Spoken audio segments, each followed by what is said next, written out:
नमस्कार। अक्सर हमें लगता है कि अगर जिंदगी में बड़े बदलाव लाने हैं तो बड़े कदम उठाने पड़ेंगे, है ना? हाँ, ये सोच आम है। लेकिन आज हम जिन स्रोतों पर बात कर रहे हैं, जिनमें जेम्स क्लियर की एटॉमिक हैबिट्स के आइडियाज हैं, वो कुछ और ही कहानी बताते हैं। बिल्कुल, कहानी ये है कि कैसे छोटे छोटे लगभग नजर ना आने वाले सुधार वक्त के साथ मिलकर सच में कमाल के नतीजे दे सकते हैं। हाँ, और इन स्रोतों का जो निचोड़ है वो यही है, छोटी आदतें बड़े परिणाम। इसमें एक बड़ा दिलचस्प हिसाब भी है। अच्छा, क्या? कि अगर कोई हर दिन सिर्फ 1% बेहतर होता है तो साल के अंत तक वो पता है कितना, लगभग 37 गुना बेहतर हो सकता है। 37 गुना? हाँ सिर्फ 1% रोज से? हाँ, ये कोई रातों रात होने वाले बदलाव या चमत्कार नहीं है। ये वो नन्हे एटॉमिक जैसे बदलाव हैं जो धीरे धीरे बढ़ते हैं, बिल्कुल कंपाउंड इंटरेस्ट की तरह। ये 1% वाली बात सुनने में तो बहुत अच्छी लगती है, लेकिन सच कहूं तो शुरू में ये 1% दिखता कहाँ है। शायद इसीलिए कई लोग जल्दी हार मान लेते हैं। आपने बिल्कुल सही नस पकड़ी है। स्रोत इस बात पर जोर देते हैं कि शुरुआत में ये सुधार इतने मामूली लगते हैं कि पता ही नहीं चलता। हाँ। और यहीं पर धैर्य की असली परीक्षा होती है। और ये इसलिए भी जरूरी है क्योंकि स्रोत बताते हैं कि हमारी जिंदगी बड़े फैसलों से उतनी नहीं बदलती हाँ। जितनी हमारी रोजमर्रा की छोटी आदतों से। कहा भी गया हाँ। कि हम अपने लक्ष्यों के स्तर तक नहीं उठते, बल्कि अपने सिस्टम यानी अपनी आदतों के स्तर तक गिर जाते हैं। ओहो, मतलब आदतें ही हमारी बुनियाद है। बिल्कुल, वही बुनियाद है। अच्छा, तो अगर आदतें इतनी जरूरी हैं तो सवाल ये उठता है कि भाई अच्छी आदतें बनाएं कैसे, और वो जो बुरी आदतें हैं उनसे पीछा कैसे छुड़ाएं? क्या स्रोत इसका कोई तरीका बताते हैं? हाँ हाँ, बिल्कुल। स्रोत व्यवहार बदलने के लिए 4 कह सकते हैं आसान से नियम बताते हैं। 4 नियम? ओके। पहला नियम है, इसे स्पष्ट बनाएं। Make it obvious. हर आदत एक इशारे या संकेत क्यू से शुरू होती है। ठीक है। तो अच्छी आदत डालनी है तो उसके संकेत को बिल्कुल सामने रखें, साफ साफ। जैसे अगर ज्यादा पानी पीना है तो पानी की बोतल हमेशा अपनी नजर के सामने रखें, अपनी डेस्क पर। ठीक है। तो संकेत साफ होना चाहिए, लेकिन सिर्फ दिखने से क्या होगा, उसे करने का मन भी तो होना चाहिए ना, मतलब कुछ आकर्षक भी तो हो। सही बात। यही दूसरा नियम आता है, इसे आकर्षक बनाएं। Make it attractive. हमें वो काम करने में मजा आता है जो हमें पसंद हो। हाँ, ये तो है।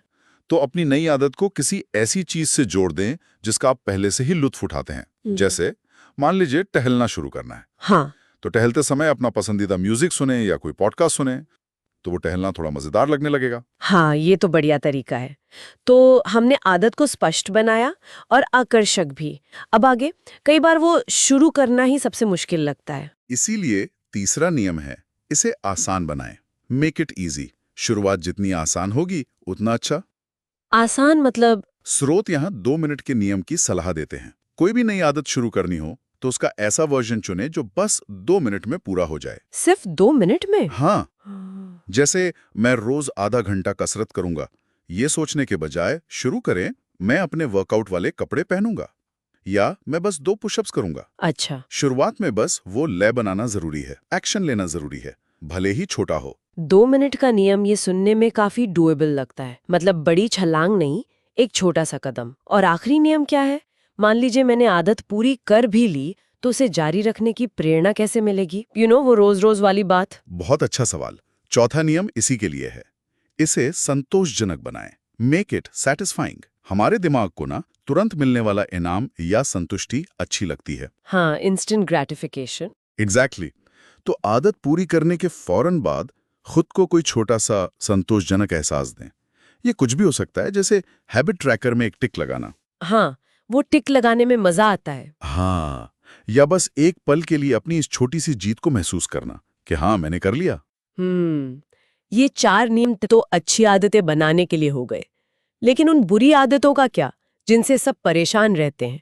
उनसे कैसे निपटे? देखिए, दिलचस्प बात यह है कि बुरी आदतों को तोड़ने के लिए इन्हीं 4 नियमों को बस पलट देना है। पलट देना है? कैसे? पहला, इसे अदृश्य बनाएं। जैसे फोन से ध्यान भटकता है तो काम करते वक्त उसे दूसरे कमरे में रखें, दिखेगा नहीं तो याद कम आएगी। ओके, अदृश्य। दूसरा, इसे अनाकर्षक बनाएं।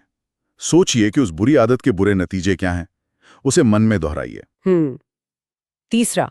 तीसरा, इसे मुश्किल बनाएं, रुकावटें खड़ी करें। जैसे अगर रात को स्नैक्स खाने की आदत है तो घर में जंक फूड रखना ही बंद कर दें। हाँ, ये तो मुश्किल हो जाएगा फिर। और चौथा, इसे असंतोषजनक बनाएं। शायद कोई जिम्मेदारी तय करें, किसी दोस्त को बता दें कि आप ये आदत छोड़ रहे हैं, तो एक जवाबदेही बन जाती है। ये तो काफी प्रैक्टिकल लग रहा है। अच्छा, इन 4 नियमों के अलावा क्या स्रोत कोई और तकनीक भी बताते हैं? मैंने कहीं हैबिट स्टैकिंग के बारे में सुना था। हाँ बिल्कुल, हैबिट स्टैकिंग एक और बहुत कारगर तकनीक है। इसका सीधा सा फंडा है, अपनी नई आदत को किसी पुरानी पहले से जमी हुई आदत के तुरंत बाद जोड़ देना। अच्छा, जैसे? जैसे मैं सुबह कॉफी बनाने के बाद 1 मिनट मेडिटेशन करूंगा, या रात को ब्रश करने के बाद मैं कल के लिए अपने कपड़े निकाल कर रखूंगा। मतलब एक आदत खत्म हुई, दूसरी शुरू। ये तो आसान लग रहा है जोड़ना। और एक और चीज थी जो मुझे इन स्रोतों में बहुत दमदार लगी, वो पहचान वाला पहलू, पहचान आधारित आदतें। ये थोड़ा समझाएंगे? हाँ, और ये शायद सबसे गहरा, सबसे जरूरी विचार है। बात सिर्फ ये नहीं है कि आप क्या हासिल करना चाहते हैं, यानी परिणाम, बल्कि ये है कि आप कौन बनना चाहते हैं, यानी आपकी पहचान। स्रोत कहते हैं कि मैं वजन कम करने की कोशिश कर रहा हूं, सोचने के बजाय सोचें मैं एक सेहतमंद इंसान हूं। पहचान बदलनी है। हाँ, आपकी आदतें आपकी उस पहचान को पुख्ता करती हैं, उसे साबित करती हैं। असल में हमारी आदतें इस बात का सबूत होती हैं कि हम अंदर से खुद को क्या मानते हैं। जब आदतें आपकी पहचान का हिस्सा बन जाती हैं ना, तो उन्हें छोड़ना बहुत मुश्किल हो जाता है। वो बस आपका स्वभाव बन जाती हैं।